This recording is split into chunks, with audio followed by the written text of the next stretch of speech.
So I kind of got this crazy idea. Why not go out and meet some of the world's most successful and accomplished people? Maybe they could teach me something about how to hang on to success, find a success that had greater meaning, that would be enduring year after year.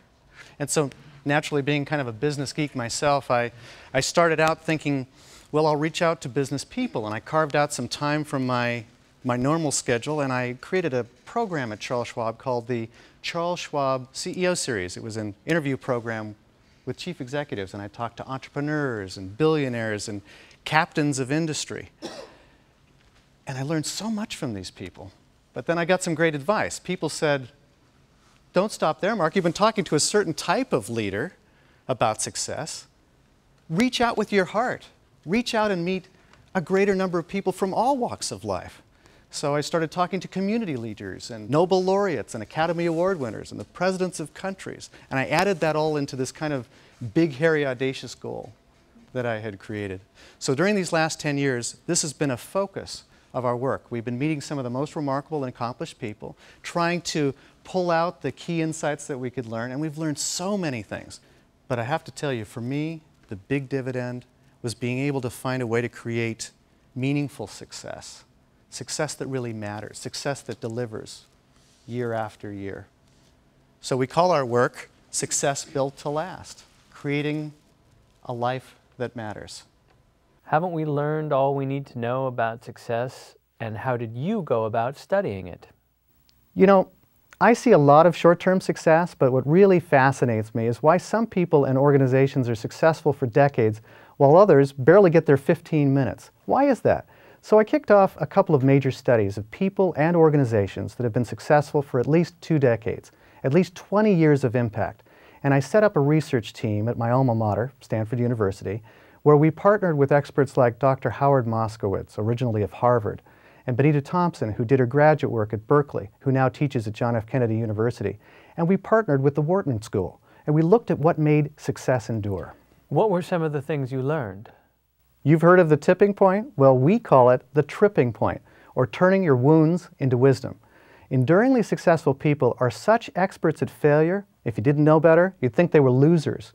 Even the most successful CEOs, like Jack Welch, you may not know that he is a little man who stutters, and in his first management job, he actually blew up the factory that he was supervising. And I was in my office, and I heard this incredible explosion. And I looked out, and there was smoke and sort of a roof blown off and glass shattered everywhere across the way where the plant was. Jack doesn't use his weaknesses as reasons to distrust himself. Most of us either hang on to our failures or ignore them. Successful people don't do either one. Ed Pennote, the founder of Chiron, would get so upset that he would have to stop in the gutter to throw up on the way to the office. But people like Ed and Jack, they turn their wounds into wisdom. They get more from their failures than from their successes. It's not that they're just more persistent, it's that they always make new mistakes. Those guys must have loved their work. Why do you say that it's dangerous not to love your job? Well, loving your work is kind of a sappy cliche. It's a nice thing to wish for, but so few people really buy it. The problem is that for every person who's half-hearted in their work, there's about a dozen other people waiting in the wings to take that job in a global economy. So you're really not safe in a job that you don't like when you have to work a 60-hour week. You'll either burn out or you'll get outsourced. Warren Buffett, the world's second richest man, he set this up beautifully. He said, Mark, most people go through their careers in a nutty way. I mean, they're really crazy. Whether you're a manager, an entrepreneur, or a CEO, most people have told him that they're willing to do that job for years and years, maybe even decades, and then they'll go around and get something that they really love. You know, when they retire or when they get bought out or promoted.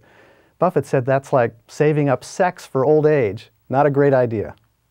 So what's the difference between your research and all the other books on success? Well, first, we don't want you to have temporary success like someone who gets fired on The Apprentice or voted off the island on Survivor, you know, a one-hit wonder. So we studied long-term success. We looked at people and organizations who were successful for decades.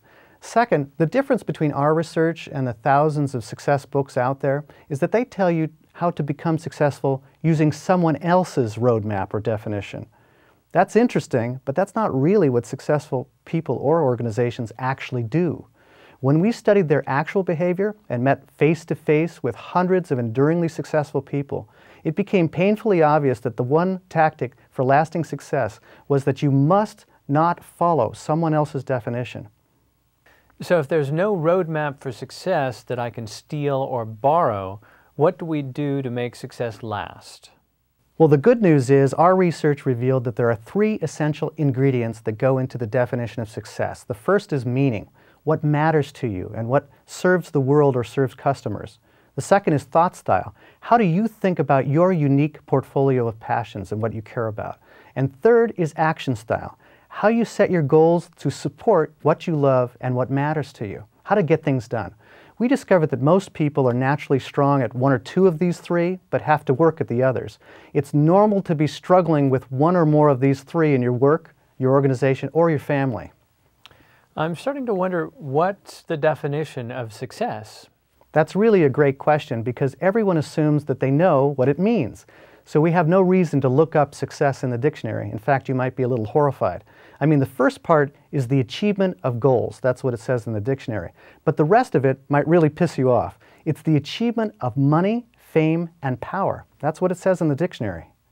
So every person who goes to the dictionary sees that the official definition of success borders on greed and selfishness. Not that there's anything wrong with that, as Seinfeld would say. Money, fame, and power are possible outcomes, not the actual goal of enduringly successful people.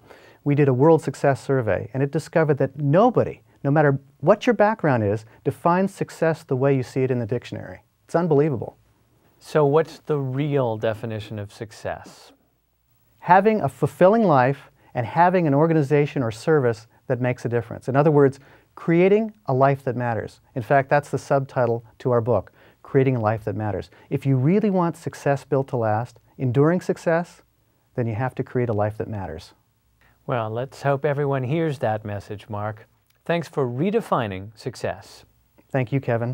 It was great to be here.